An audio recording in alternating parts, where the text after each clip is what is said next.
Ellos compran pollo. Well, this should do it. 365 consecutive days using Duolingo Spanish. And I figured that with this milestone, this would be a good time to make a comprehensive review of what I thought of the program so far. So if you're interested in using Duolingo to practice and learn another language, you can make an informed opinion. Let's see. Yep, so you can see up here, streak 365 days. If you're looking to this video to see whether or not I would recommend this program, the short answer is yes. There's some caveats to that, but in a general sense, if you are looking to practice another language, definitely use this. I've been using the free version for over a year now, and a year consecutively, while there are paid versions to help get rid of ads and buy certain power-ups and things like that. I've never used them, and I haven't found much of a need for them. So I'll explain my answer in a little bit more nuanced way going forward, but short answer is yes. If you're on the fence about doing this, do it. You will not regret it. As far as what this app is, this is both a desktop version, which you can see right here, as well as a mobile version application that kind of gamifies the process of learning another language. One of the things that really appealed to me was obviously the fact that it's free, and they have certain ways to gamify the whole experience. I read a book a while back called Atomic Habits, talking about small incremental improvements over a long time can build great results. One of the features that this app has on it, which is right here, is the streak. As you start to build up a streak of consecutive days, I have, and I'm sure many of you have, that intrinsic motivation to not break the streak. Just find a way to do your Spanish every single day. And in order to keep the streak alive, you just have to do one of these lessons. One lesson takes about 5 minutes. I set a personal goal of trying to do 2 lessons a day, but I'd probably say I average more just about 1 lesson a day.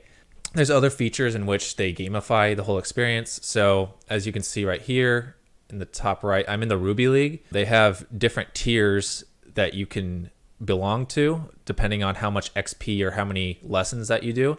While that really attracted me at first, and I wanted to work my way up the tiers, because if you're in the top, I believe 10 people of your league, you get bumped up to the next league, and if you're in the bottom amount, you get lowered down. As I continued to use this program, I really stopped caring about it. It felt kind of gimmicky.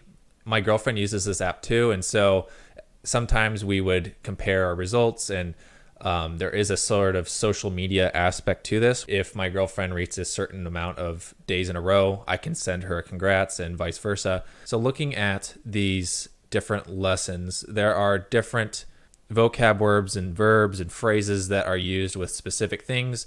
And as you do lessons, you can level up to about level 5. That is really nice because it kind of consolidates different areas and you can kind of focus on one or multiple things. And as you can see right here with this family, it is cracked. As you continue down the line and you get level 5, in order for you to not forget what you've learned, if you haven't done a lesson in a while, these will sort of crack and you have to go back and refresh your memory on these. And I really like that because it doesn't do a lot of good to keep learning new vocab words if you don't go back occasionally and refresh all of the things that you've learned to that point. They have other ways in which you can meet your daily goals. So like right here, they have stories. I'll be honest, I haven't used these a lot. You can see I've done some of the top ones that are gold. These are more of a bit interactive. They kind of tell a general story and you kind of have to listen to it based on its context and give an answer based on things. That's kind of nice. When I don't feel like doing lessons, I'll occasionally do those, but I would say the vast majority of my time spent on this has been spent doing this. In essence, I would say there's a lot of pros to this. The gamification of learning a new language is great. I love that aspect to it. It's one of the things that attracted me to it. It's free with paid options, which is also great. There are some discussions. Occasionally, I'll come across a weird phrase, or maybe I thought a verb should be masculine, but it's conjugated to be feminine. And sometimes it's nice to look at a discussion where you can see other people have dealt with that same question and they say, oh, well, this word is actually one of those weird edge cases where it's not what you think it is. And so that's kind of nice. I'll be honest though, again, discussion was one of those things that I used a lot early on, and then I didn't use much since then. Looking back at some of these other lessons, if I were to click on this, you have tips, which sort of talks about the general words and phrases that you'll be using. You can get more of just like a lesson plan.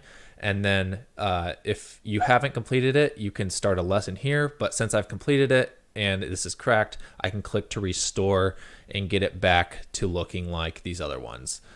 As I mentioned, each lesson takes about 5 minutes. One thing I would like to change is that I have this daily goal right here. I have this daily goal, which I made about 2 lessons worth, so about 10 minutes a day. But in order to keep your streak alive, you only have to do 1 lesson. If I could change anything about this app, it would be to make your daily goal as part of your streak. So that way I would do my full 10 minutes a day instead of occasionally getting lazy and only doing 5 minutes a day.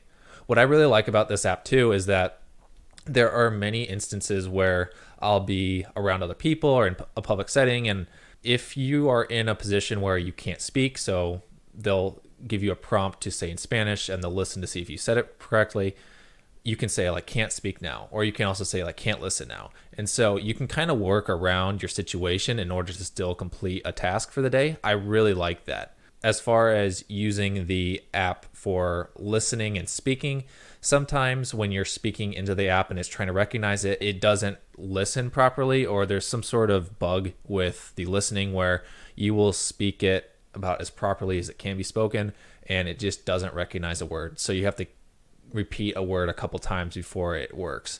And I've done enough Spanish classes to know that I'm pronouncing it correctly. It's just a software issue. This app has slowly gotten better as I've used it. There's been more lessons added. They've added other types of functionality. And so I'm expecting that this whole program is going to see constant iterative improvements through time. And so I'm going to keep using it every day to practice my Spanish. If you are trying to become fluent in a new language, I don't think this alone is going to do that for you.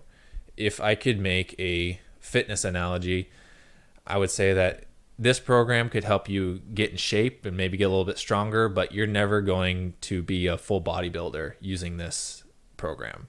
Kind of a weird analogy, but in essence, like I don't think anyone's really going to become fluent without spending some heavy face-to-face time or getting some sort of private tutoring. One thing I do try to do every time I use this app is every time I see or hear a phrase in Spanish, I make sure I say it out loud to practice my pronunciation so that you can really practice speaking it.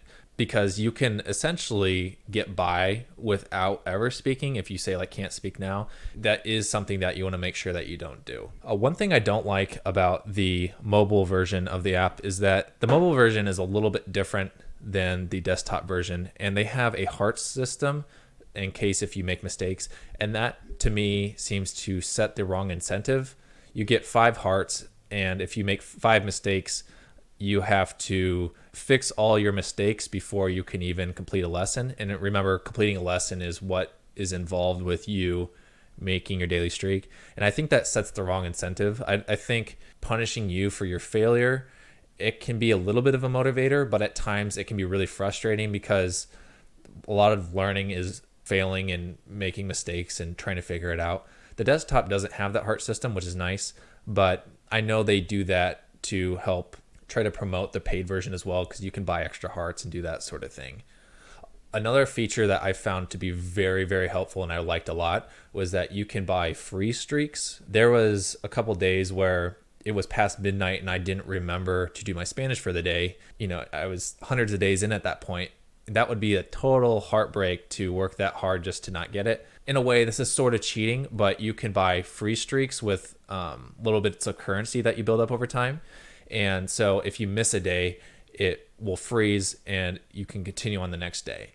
I always made it a point to do extra lessons the next day if I forgot, to make up for the missed lessons. And that way I didn't feel like I was ever cheating. On the whole, I would consider the streak to be valid because I made up for it the next day. I think that's kind of all I wanted to say for this. If you're on the fence, you really have nothing to lose. This is a free app. So in conclusion, I would say, yes, try this app. You'll like it. If anything, it would be good to supplement your education.